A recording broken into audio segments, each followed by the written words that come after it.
انسان میں کچھ ایسی عادتیں ہوتی ہیں جس کی وجہ سے اللہ تعالیٰ موت کو ٹال دیتا ہے۔ دیکھو، موت ایک ایسا اٹل فیصلہ اللہ تعالیٰ کا ہے کہ جس میں ایک ذرہ تاخیر یا جلدی نہیں ہوتی ہے۔ اذا جاء اجلها لا يستأخرون ساعة ولا يستقدمون۔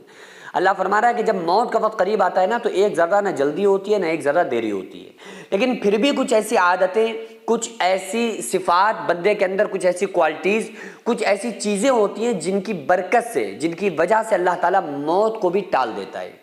حالانکہ انبیاء علیہ الصلوۃ بہت سارے ایسے نبی رہے جن کو اللہ تعالیٰ نے مہلت دی۔ باقاعدہ موسیٰ علیہ السلام کے پاس جب حضرت ملک الموت آئے نا اور اللہ تعالیٰ نے ان کو بھیجا روح قبض کرنے کے لیے، تو اللہ تعالیٰ نے فرمایا کہ اے ملک الموت، جاؤ میرے نبی سے پوچھو کہ اگر وہ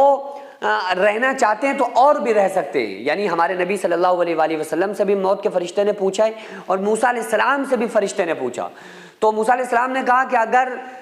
میں زندہ رہنا چاہوں تو کیا کرنا ہوگا؟ تو فرشتے نے کہا کہ ایک بکری کے آپ اوپر ہاتھ رکھیے، بھیڑ کے اوپر، جتنے بال آپ کے ہاتھ کے نیچے آ جائیں گے اتنی آپ کی زندگی بڑھا دی جائے گی۔ تو موسیٰ علیہ السلام نے فرمایا کہ اس کے بعد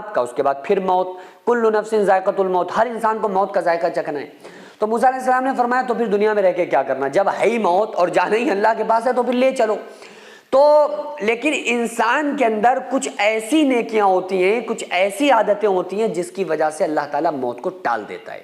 موت کا ٹلنا کیا ہے؟ قرآن کا تو فیصلہ اٹل ہے کہ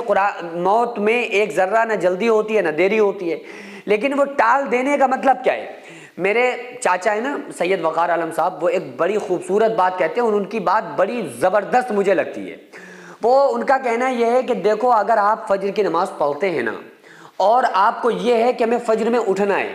تو آپ کو یہ نہیں سوچنا پڑے گا کہ ہم رات کے 12 بجے سو رہے ہیں یا 2 بجے سو رہے ہیں، کیونکہ اللہ تعالیٰ اگر آپ نماز فجر کا خیال رکھتے ہیں تو اللہ تعالیٰ آپ کی نیند 1 گھنٹے میں بھی پوری کر سکتا ہے۔ یعنی ان کا یہ تجربہ ہے ہمارے چچا کا،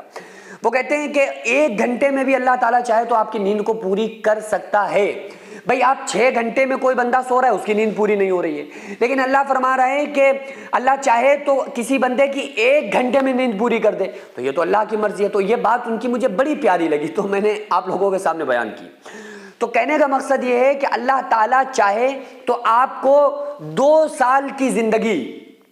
200 سال کے برابر بنا سکتا ہے۔ یعنی اتنی برکت آپ کی زندگی میں دے سکتا ہے کہ آپ کو یہ لگے گا کہ بھئی ہم تو بس جی رہے ہیں، کیونکہ جس اللہ نے ہماری موت اور زندگی کا وقت مقرر کیا ہے نا، اسی اللہ تعالیٰ کی جب مرضی ہوگی تو ہمارا وہ ایک دن 1 سال کے برابر بھی بنا سکتا ہے۔ یعنی کہ کہنے کا مقصد یہ ہے کہ جو بندہ ان عادتوں کو اپنی زندگی میں لے آتا ہے اور ان چیزوں کی عادت بناتا ہے تو اللہ تعالیٰ اس کی عمر میں برکت عطا کر دیتا ہے، اور ایسی برکت اللہ تعالیٰ اس کی زندگی میں کر دیتا ہے کہ اس کو تھوڑا وقت بھی بہت لگنے لگتا ہے۔ تو کون سی عادت ہے؟ وہ آقا علیہ الصلوۃ والسلام کی حدیث سے ثابت ہے کہ جو بندہ صدقہ کرتا ہوگا، خیرات کرتا ہوگا، اللہ تعالیٰ اس کی عمر میں برکت پیدا فرما دیتا ہے۔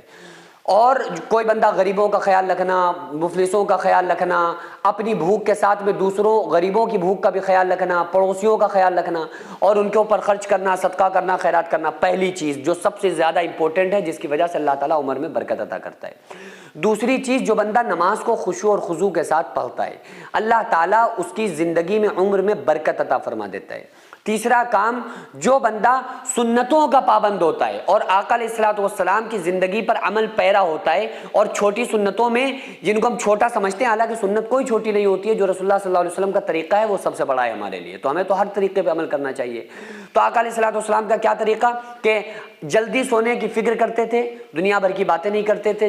عشاء کے بعد سوتے تھے، پھر تہجد میں اٹھتے تھے، اور فجر پڑھنے والے اگر آپ بن گئے اور فجر کی نماز پڑھنے کے بعد آپ عادت ڈالیں قرآن کریم پڑھنے کی، تو 3 عادتیں آپ کے اندر اگر آ گئی نا تو انشاءاللہ تعالیٰ عمر میں بہت اللہ تعالیٰ برکت عطا فرمائے گا۔ سینکڑوں ایسے غریب پریوار جو فاقہ کر کے زندگی گزار رہے ہیں، اور بہت سے ایسے مجبور لوگ جو غربت کی وجہ سے بیماریوں سے جوجھ رہے ہیں اور ان کے پاس علاج کرانے کے لیے بھی پیسے نہیں ہیں، تو ان غریب فیملیز کو ہر مہینے ہماری سوسائٹی راشن دیتی ہے اور ان غریبوں کا فری میں علاج کراتی ہے۔ تو آپ لوگ ہمارے ساتھ مل کر ان بیوہ عورتوں اور یتیم بچوں کا سہارا ضرور بنیں اور ان کے راشن اور دوا علاج کے لیے زیادہ زیادہ سے زیادہ تعاون کریں اور یہ ارادہ کریں کہ غریب کے بچوں کو انشاءاللہ بھوکا نہیں سونے دیں گے، اور ہر ہفتے ہر مہینے آپ لوگوں سے جو بھی ہو سکے آپ تعاون ضرور کریں۔ ان کو 10 سال سے جو لوگ بستر پر پڑے ہوئے ہیں انشاءاللہ تعالی ہم سب مل کر ان غریبوں کا علاج بھی کرائیں گے، اور ہر مہینے انشاءاللہ تعالی ان غریبوں کو ہم راشن پہنچائیں گے۔ یہ سوسائٹی کا اکاؤنٹ نمبر ہے اور یہ اسکینر ہے، آپ لوگ اس اکاؤنٹ پر یا اس اسکینر کے ذریعے آپ غریب فیملیز کی ہیلپ کر سکتے ہیں۔